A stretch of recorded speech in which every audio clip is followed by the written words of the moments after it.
Thank you. Many of you listening will already know I'm okay now. Sister Theoktisti, who is the nun at the Monastery of St John the Forerunner near Larissa. The monastery, for those who don't know it, is situated about 1,000 meters high on the side of Mount Ossa, outside the village of Ănatolii. It was founded in the 16th century and abandoned by a group of male monks in the mid-1980s. They had been sent to restore it, but found the going too tough for them. Nuns from the monastery of the Apostle Paul in Attica, of whom Sister Theoktisti was one, took it over in 2000 and single-handedly restored its main building for occupation, doing virtually all the work on it themselves. A FoMA pilgrimage visited it in 2004, and we were privileged to be present at the consecration of their new church. Metropolitan Callistus took part in that. Since then, the nuns have set up a thriving business selling their dairy and other products at markets in nearby towns. They have completely restored the original church with its frescoes and are now restoring the rest of the original monastery buildings. They also helped found and work with a sister monastery in Estonia and support a mission in Africa. Sister Theoktisti is a member of the Friends. She has been on 2 of our pilgrimages in the past and has given talks at our 2013 Madingley conference and our 2018 summer conference. I would like to welcome Sister Theoktisti. I hope you've caught your breath a little now. Thank you very much. So I'd like to welcome you all. I'm terribly sorry that we had such a problem. Up in the mountain, things can get a bit difficult and we have a lot of wind, and somehow everywhere it wasn't working. And now we found a corner right up at the top of the monastery so that we can be with you. You see behind me, Larissa, who's been supporting us in all these things. Every time we come to Friends of Mount Athos and everything like this. Thank you very much. What I did want to talk to you about, and maybe I'll do it a little bit shorter than I would have done otherwise, but I'd like to welcome you. We are in the 4th week of Lent. Those of you who are our friends from the Roman Catholic tradition and the Protestant tradition have already celebrated Easter. So we wish you all the best with these celebrations, but we are still only halfway through. The other thing that crossed our mind is that particularly at this time, so many of us have been affected by the COVID, and some of you will have known people who have maybe passed or are suffering from it. And I'd like to tell you that we are praying for you, that we are with you, and we're very much aware of these difficulties that we're all going through at the moment. It really brings us to the subject that we are talking about, our spiritual life. And there are 3 talking about our spiritual life. And these 3 words are freedom, trust, and love. Freedom is this first freedom we have when we want to go to the monastery. This freedom, it's a very difficult subject really, because it's not only freedom from external constraints, it's already also freedom from internal problems that we have. So we say people have to be free in order to come and join the monastery. But what is that freedom? That's very difficult to answer. These days, we don't have parents or people forcing us to go to the monastery. And most people today are able to choose freely to go to the monastery because they've looked at other things and they've decided this is what I want to do.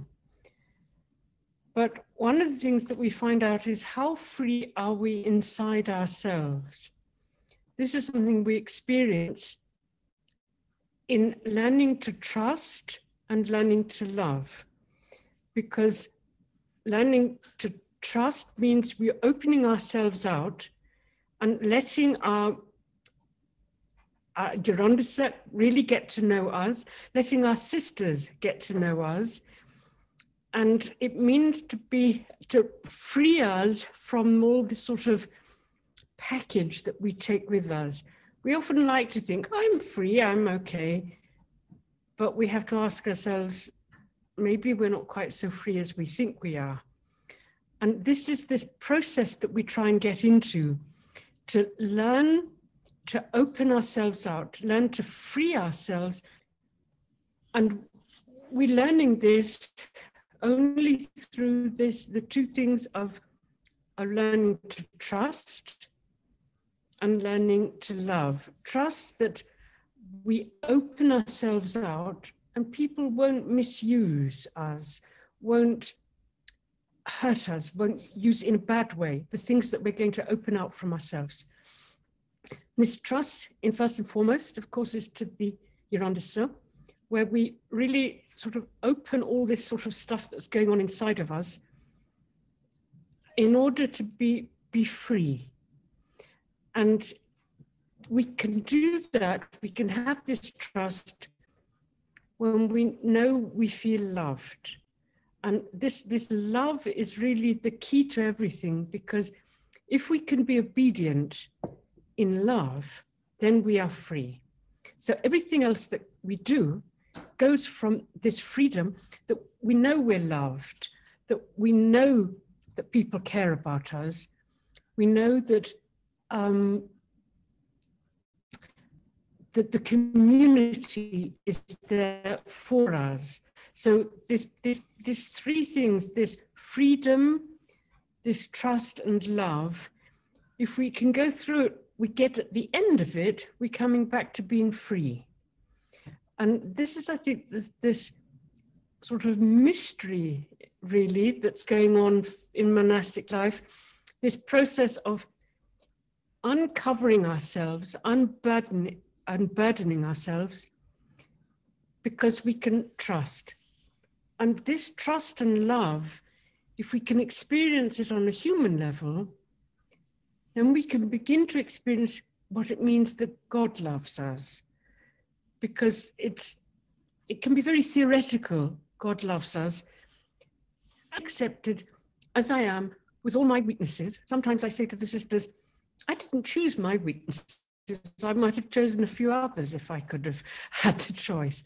But the thing is, we don't choose our weaknesses. We have the character that we have, and we have to move on and trust that the others will accept my weaknesses and love me because of them, in the same way that I then can love the others as they are, not how I think they should be, but how they really are. And I think in this kind of context, everything we do is then done through freedom. So if it's my personal prayer, if I'm reading a holy book, I do it out of freedom. I do it out of, I choose to do it. The same if I'm going to the church, to the liturgical services, or taking part in the sacraments, I'm taking part of them because I freely choose to do so. That doesn't mean to say it's always very easy, but the freedom to do so, the freedom I choose to do so. Now, in particular in Lent, where we're fasting, that's not, we have one or two sisters for whom fasting is no problem whatsoever. They're very holy, but not all of us are quite so holy. And so the fasting can be a challenge, but I can only rise up to that challenge if I say, yes, I want to do this. I choose to do it freely, even though it's not easy, even though it might hurt me in a sense. It doesn't hurt me in one sense, but my wishes that I want. And this is the whole process, particularly in Lent, is to show us that we have so much of our own wishes, what I want, and I'm learning to get rid of just my own personal wishes. I want to open out I want to try and be available and not so hung onto the things that I often am hung on. We often sort of get stuck on things, whether it's, you know, I want to do this, I want this. And this is something that we're often talking about in the monastery, to free ourselves and from all these things in ourselves that pressure us. So this is the sort of thing that is constantly bringing us back to why are we in the monastery. I think something very similar you will experience in your own lives, as if you're married, in a relationship. You have to learn to love and trust, and that will challenge you. They're not always easy within your kind of relationships, to really open out, not have any hidden things going on inside, to accept the love and the trust that is being given to us. So I think this is really the main point that I would want to have said about what spiritual life in Lent is, a sort of put all under a microscope together of what we're living in our everyday lives. One of the things that we talk about is joyful sorrow. Often people say, why do you wear black? What's going on? And the things we say is that we wear black for the sorrow of the sins, the sorrow of the suffering of the world. But a monk's face should show that the joy is there. Behind everything, whatever suffering is there, we believe in the resurrection. We believe that this suffering is not the end, that this joy has to somehow come out of us at the same time. That's not very easy to live all the time, but I think it's a very essential part of what our life is about. I think I'd leave it at this kind of spiritual words, if you like, and I'd like to tell you a little bit about our practical life here in the monastery right now. Like you all, we have been very influenced by the pandemic. We've been closed now for over a year, and we have heard very many rather tragic stories. We have had to be closed, and I have to admit that I'm glad we are, because living in the kind of community we are, if one person gets sick, the whole community gets sick. And we've heard that there have been several communities in Greece where this has happened, where the whole community has got sick. And we have been able to avoid that by being very cautious. It produces, you know, all these challenges have two sides to it. One side, of course, is that we have had more time to be with ourselves as a community, more time to do things that probably we wouldn't have done otherwise. This is a positive side. And the other side is that having no visitors has meant no income. So we've had to be inventive in order to get along. And so your undersub managed to find out ways around, and we have been allowed to do a sort of delivery.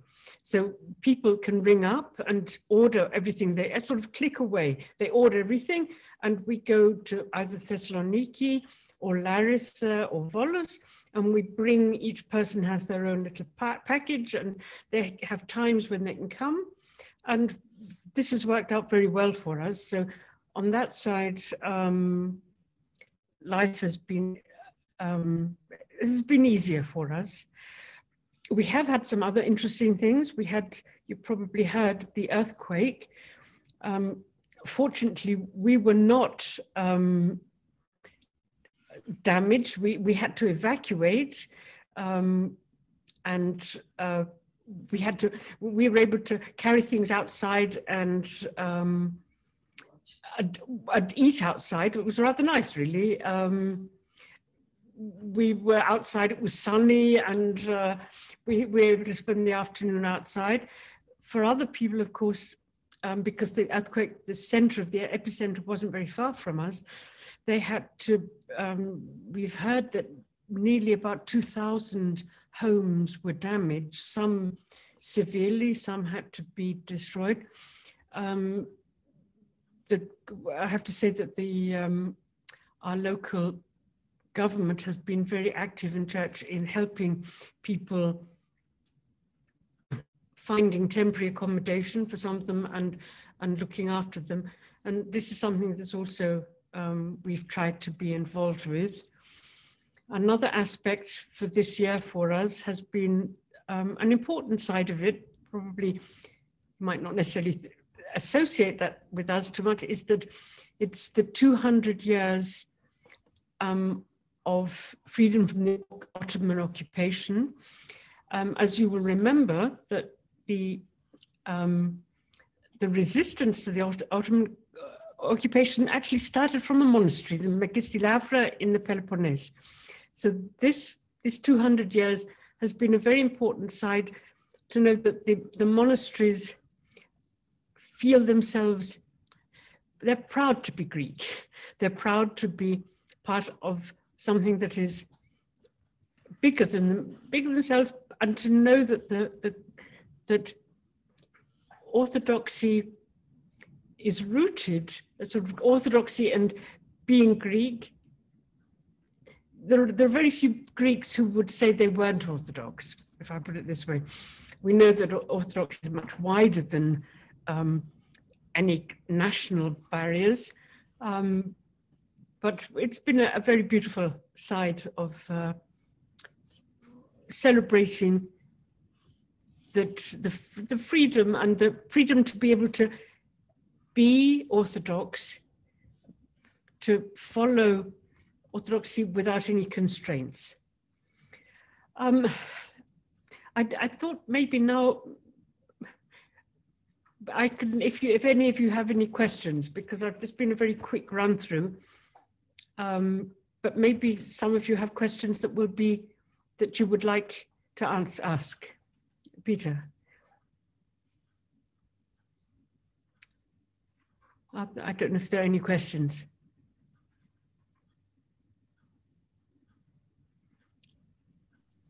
If you have a question for Sister Theoktisti, could you please raise your hand? If you go to the bottom of your screen, you'll see a little symbol that says reactions.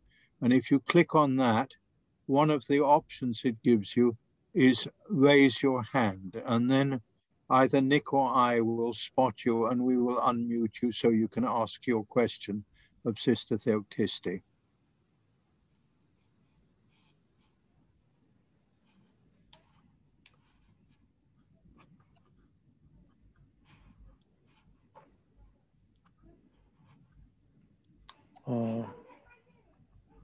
Michael Sukachov, please. Please unmute yourself. Hi, greetings from Canada, Sister. Good morning or good afternoon or good evening to you, because the time difference. I just wondered if you could describe for us what's the structure of a typical day?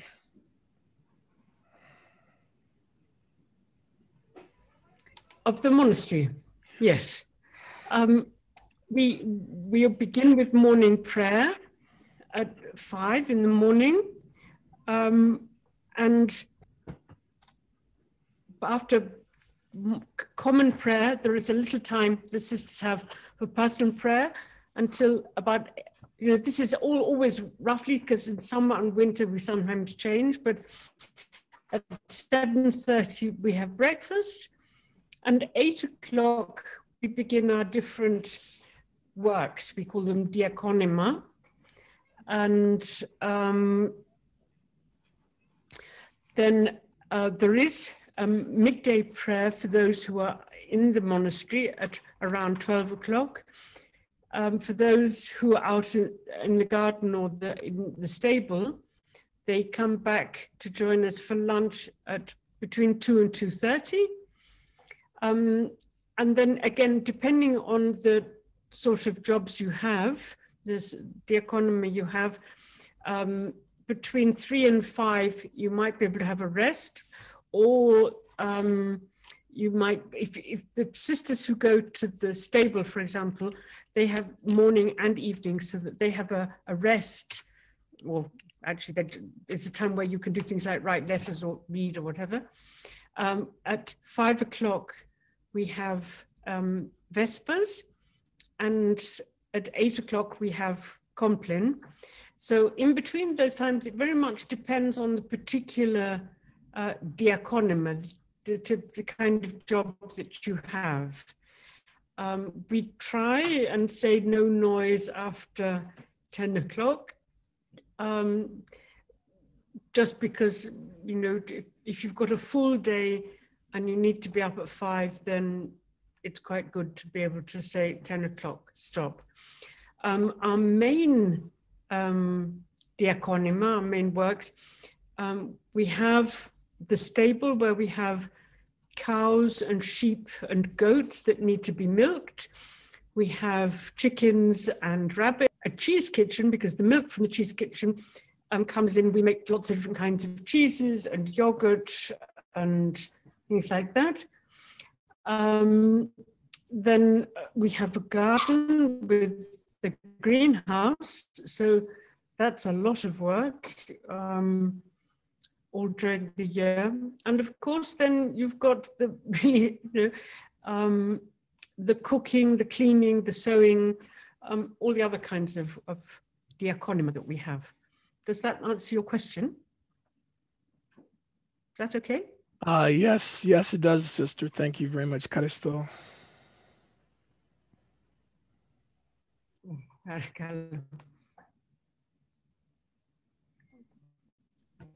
Elizabeth, would you I'd like just like to say,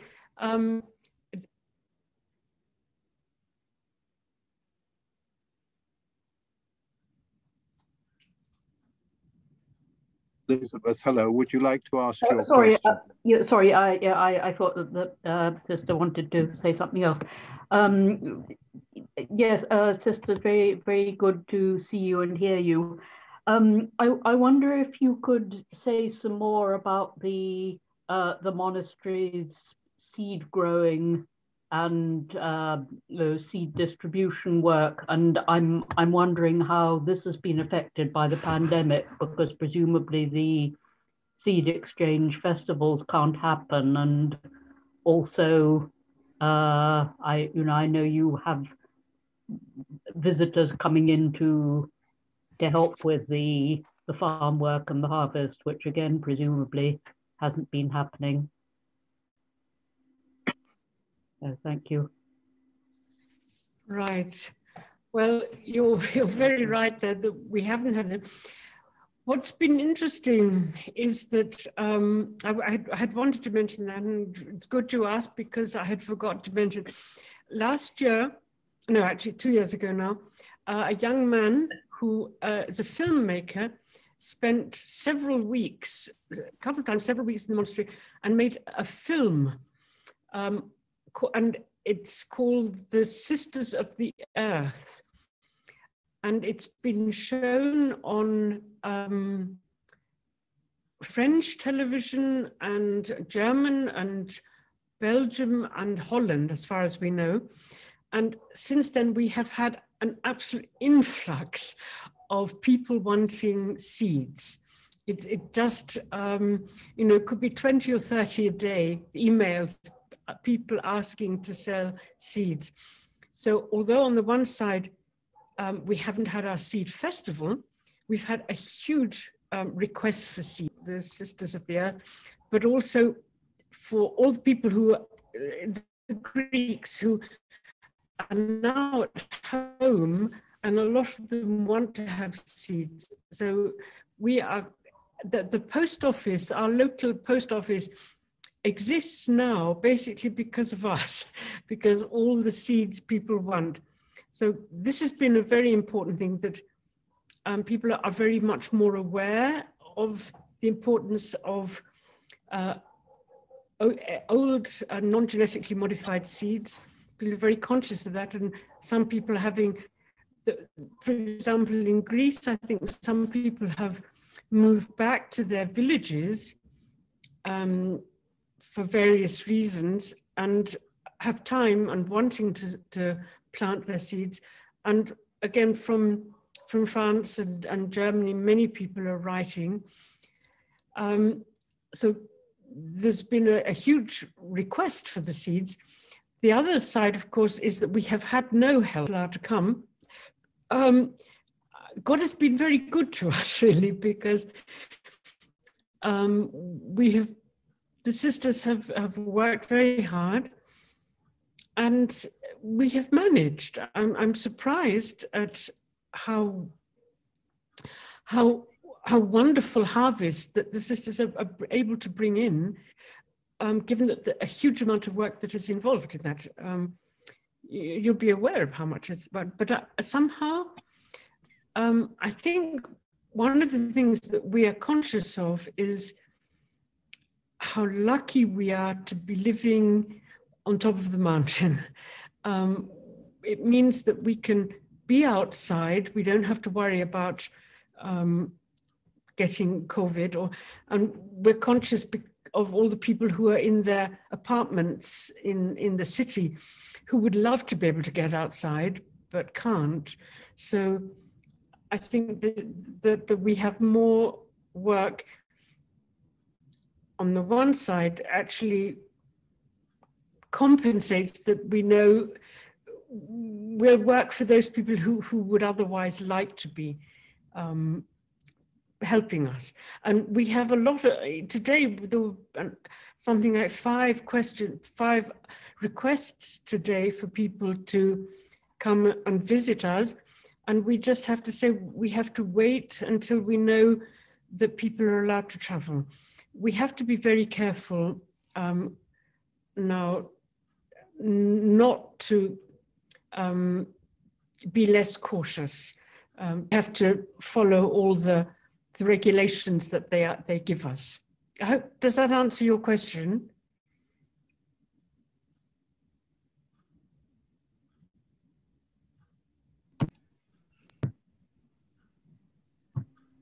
Thank you, yes. Thank you very much. I have a question from Renee Hershon. She asks, could the sisters please tell us how many sisters there are and what age range do they cover?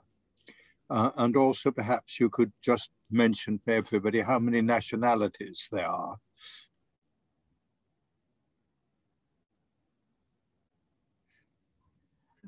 Well, our nationalities are very, very interesting. If you can have in your mind a map of the world, and you start with America, where we have, and then we move to England, to Germany, to Estonia, to Austria, to Greece, to Cyprus, then to Lebanon, Armenia, Russia, China, Japan, and Australia. So that gives you, we're really across the globe. I think this is actually for us one of the greatest gifts, because one of the things we do learn from having sisters from so many different places is the way I think is not the only way to think. People think differently, and we learn to respect other people's way of thinking, other people's way of doing things, and to know that, you know, orthodoxy is the whole world. And I think for all of us, it's a huge richness. We have, our age range is very good, that we have sort of the older range. One sister has reached 70 or so, and the younger and the beginning of 20s. And so we have really a very wide range. We're very blessed to have young sisters. We have novices. I think it's anybody who knows about monastic life knows that having novices is a wonderful thing. It's a challenge because each novice brings their own background, their own culture, and they need to be accepted and loved as they are. And it means that everybody who comes brings something with them that, in a sense, changes us, and they change us, and they will be changed through the contact with the monastery. So this is a great blessing for us. This is your question, I think. We've got a question from Irene Fafalios. Please unmute. Yes, good evening, Sister. Thank you very much for your talk. I would like to ask you if there's any more restoration work going on in the monastery, and if you could tell us something about that. Thank you.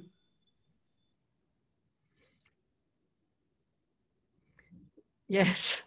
Well, you know, monasteries always like doing restoration work. I think one of the things we have done, really since we've been here, 20 years, we've been restoring. When we first came in July 2000, we found two ruins, really. We found the old ruin, the 16th century monastery, and the new ruin, which had been built, it's built about 50 years ago now. Some monks had been there, and it had been empty for 15 years by the time we arrived. During that time, it had been open house for anybody passing by.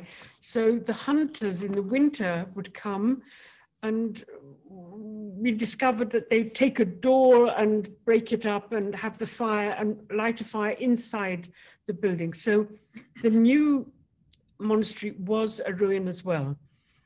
At this point, I'd say that God has humor, because if we had been allowed, we would have first restored the old monastery, but we didn't have permission to do that from the equivalent of the National Trust. So our first job was to make the new monastery habitable for us. And so gradually, basically one room after another, we've restored the new monastery. And then in 2015, when really the old monastery, the church of the old monastery was ready to fall down, we were finally given permission to, well, what they said was, do it yourselves. We're not going to give you any money, but you do it yourselves. And really, when I think back to it, I don't know how we did manage to do it ourselves, but it has happened. Been able to restore the church, and it is very, very beautiful. We've also managed to restore another small part at the east wing, if you like, where we have another beautiful little old chapel from St. Demetrius. I had actually on the other computer that I was going to talk to you on, I'd had some photos, and unfortunately, because we've had to change computers, I'm not able to show you any of the photographs, but the restoration of the rest of it, we've put into a sort of state where it's no longer dangerous, and we've had to leave it for the moment. What we've now had to do is the top floor in the new building, we need more cells. We're in the very fortunate position of having run out of cells. We have so many people that we're not allowed, we've no space left, which is actually, I have to say, a wonderful thing to be able to say. We don't have space left. We're trying now to be inventive into how to raise some money in order to build those cells. What we're going to try and do is this in bits. what we've actually done up to now is we've just put the walls and the roof, and we're going to wait until we can pay that off. Until then, we can do the inside walls and things going. So this is the restoration work that we're doing now. This top floor, there was a cement floor, so it wasn't that we had to, it was ready to be built on. So we were able to do that. That's the restoration that we're doing at the moment because we need cells. I think you can imagine doing the kind of works we do, the diaconima we do, with the garden and the stable and the cheesecake. It's very important for sisters to be able to wash, to be clean, to do all that, and also to have a place where they can go and be alone and just lie down, just be quiet. It's very important if you have this kind of job. And also living with 20 other women, it's very good to be able to be alone for some of the time. So that's why we're working hard on this restoration of this part of the monastery. Does that answer your questions? Thank you very much. Thank you. Robert Allison has got a welcome. question. Hi, Robert. Can you unmute, please?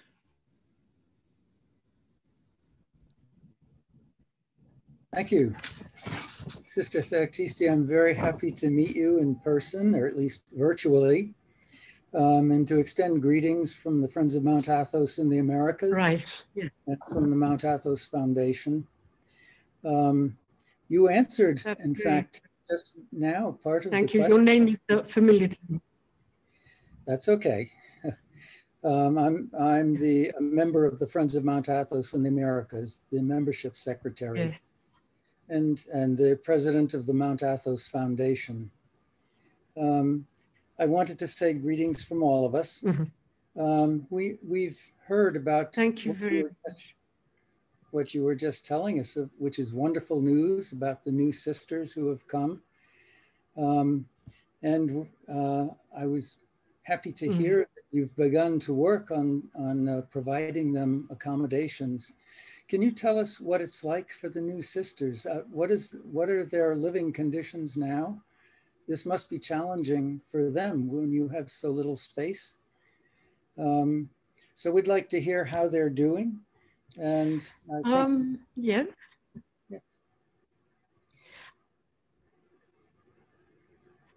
Well, one of the things that I'd like to tell you is that we try for the people who are coming to make life as comfortable as possible. One of the things is that we are, sometimes somebody will move out of their room and share, or even one part of a little chapel has been made into a cell for the moment. So we're trying, I think you can be a bit of inventive, and I mean, everybody has a bed, everybody's trying to be comfortable. It's not ideal yet, but we're trying to get there. What we do is try and look after the newer sisters, have something a bit easier, and the older sisters, they can be a bit more flexible and can move around a bit, I'd say. Yes, I think our Euronda would like to say something to this. Hello. hello. Everybody. I have to tell you, we are very happy here and very privileged. We have a fantastic place to live. And to tell you the truth, all this COVID peripetia, it was for us something very special. We had the most spiritual time that we had ever, because we didn't have for a whole year one eye in the door and one eye in the church.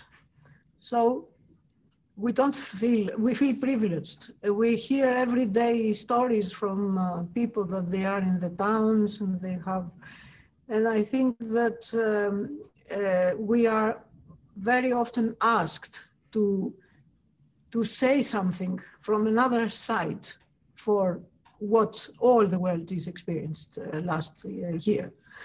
So I think it was a time to just think more, to make new beginnings, to see what is priority, real priority for the life. And really, it's not a priority to, it is beautiful to have a place, a space for you, but it is, I think if you have space in the heart of the other, you are already very big, blessed. So I think that we had this experience, and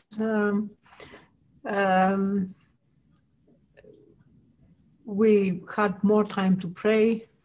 We had more time to have our services as for us, and not to show something to anybody. God for all this experience. And I think that we also try to help sharing with other people the positive of the everyday life during this epidemic situation. So I would like to add this. Thank you. Tony Wostenholm, could you please unmute? Thank you very much, Sister Theoktisti. First of all, a rather trivial question. I'm a beekeeper. I'd like to ask if your bees have survived the winter well. But my main question concerns your link with Estonia.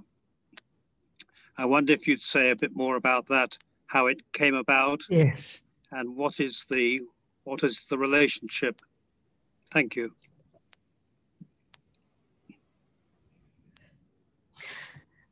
Well, as far as the bees thing, I know they've done very well. Our sisters go down. One of our younger sisters comes back with swollen hands, but otherwise they're doing very well. I'm very impressed with the sisters, because all the sisters that get involved with them seem to love beekeeping, and they love the bees, and I'm very impressed. I'm afraid of them, so I don't go. But I'm glad to say that we have, I think because of the environment where we are, our bees are very healthy and very happy, as far as I know. Very good news. For Estonia, that's because we have, Estonia, well, let me just tell you at the beginning, it wasn't the Bishop Stephanos asked us, actually he asked us twice if we could help, and twice we said we weren't really able to, but when we were asked the third time, this is very biblical, when Samuel, the third time, we thought, well, maybe this is a very serious question and we have to see if we can help.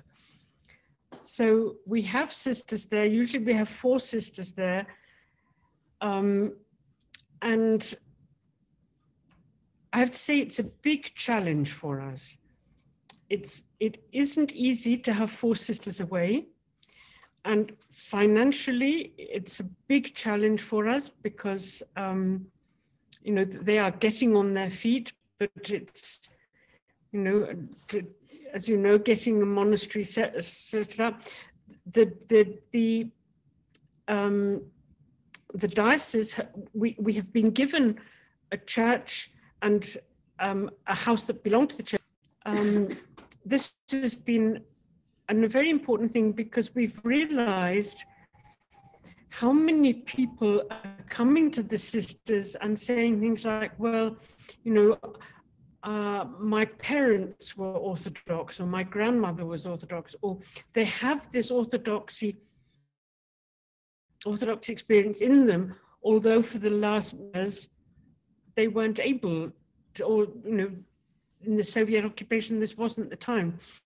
There are also people who've come new to Orthodoxy in Estonia, and There is a group, I think that they're doing very well. It's not easy.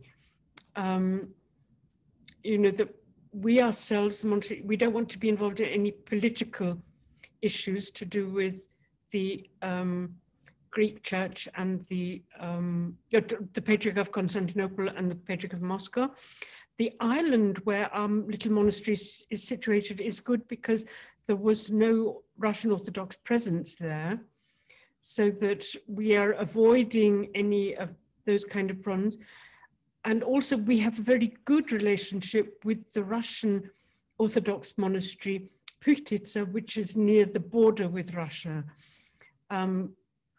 This is an important side for us, to have this positive contribution. The sisters have had baptisms. They have many people who are coming to visit them. It's a long, slow process, really. I think if it was working terribly well, maybe something wouldn't be quite right about it. It has to be slow. It's still a big challenge for us. Sometimes we think, how is it going to work out? But I think just to keep going from day to day and to see if this is God's will, it will work out. It's a very beautiful place, the island. The little monastery is on the island of Saaremaa. And it's very fortunate that there's a direct bus from the center of Tallinn, which stops just outside the monastery. So it's easy for people to reach the monastery. And it is very beautiful. But beauty alone isn't going to make it work. The sisters are trying to earn their own living now through beekeeping. So the sisters there, the sister who's responsible, who is Estonian, has done an official course, and she's now some kind of representative, not quite sure how that is, but with the Bees Association. So, you know, beekeeping is a very important side of what they're doing. But I think they're also involved in translating text. This is also a difficult area because translation is always difficult. But you know, they are, I'd say, growing into that, going into the country, and we don't know where that's going to bring us. We don't know what it's going to be like in 5 or 10 years' time.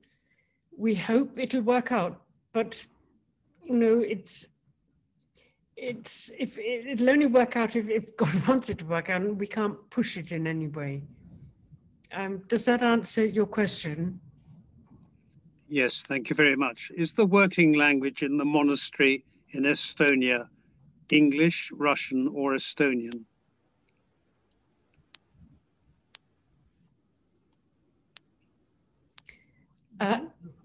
It's Estonian, and for those who don't know Estonian, English.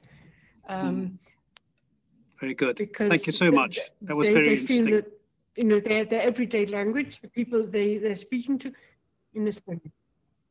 Thank you. Does anyone? Yes, Elizabeth. Please unmute. Sorry, yes. I'll come in again if there aren't other people. I'm wondering whether the monastery in Estonia has its own priest or a regular priest. And it also occurs to me how you have been managing during COVID. Have priests been able to visit to celebrate the liturgy for you?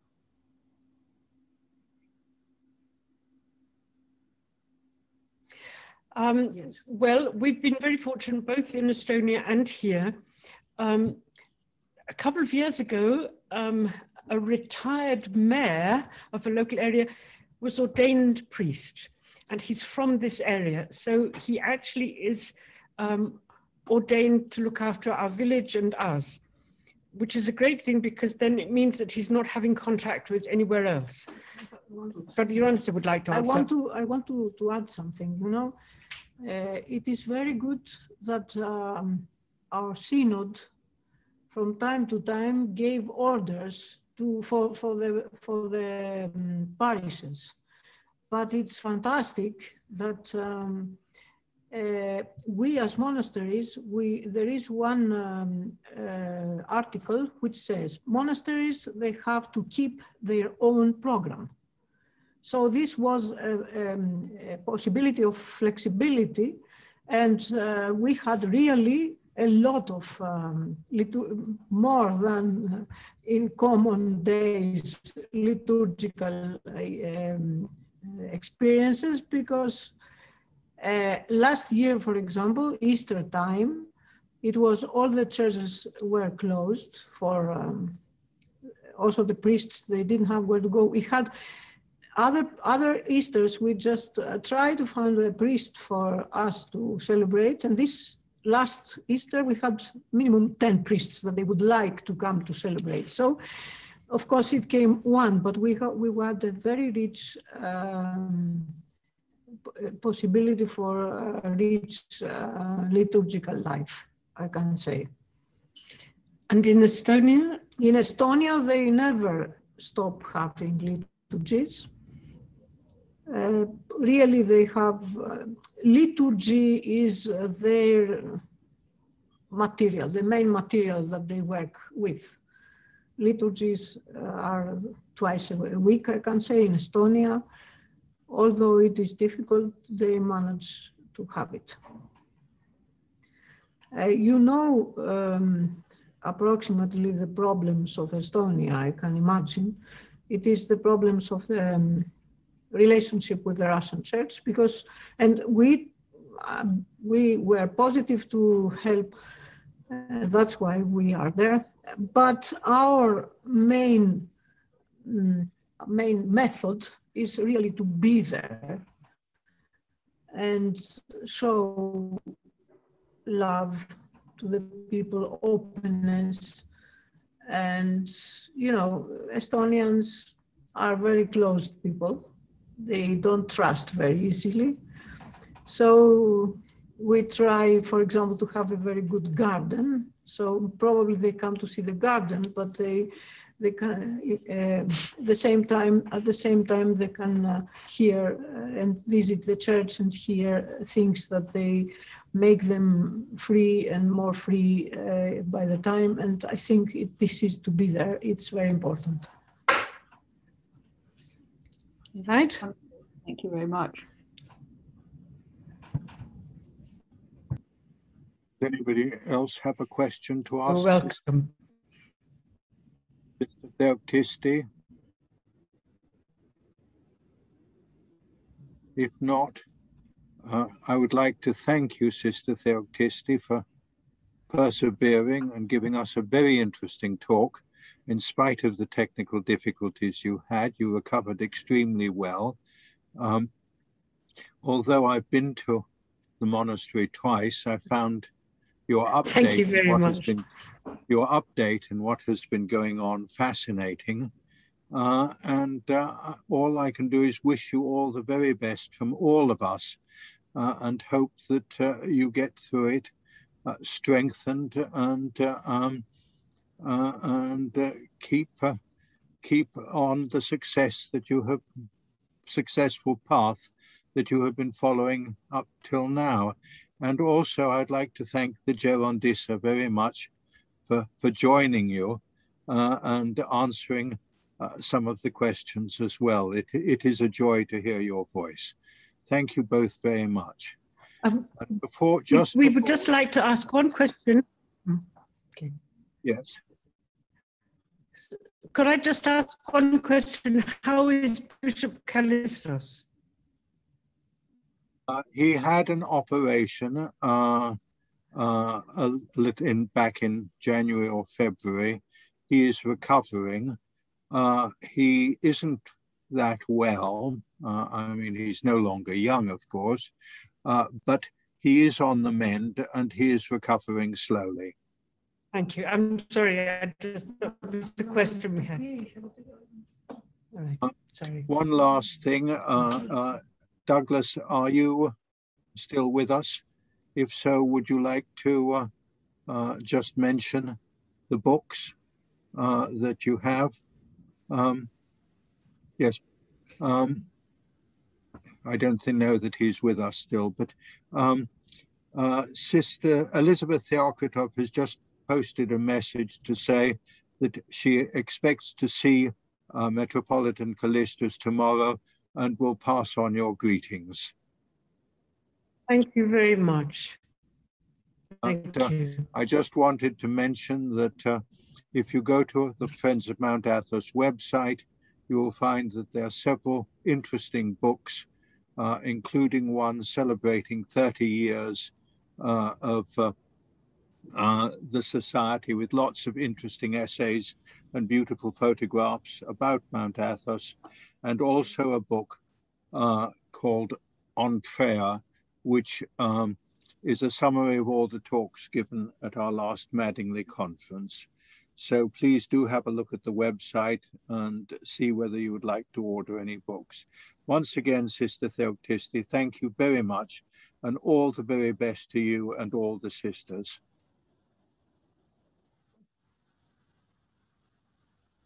Thank you so much.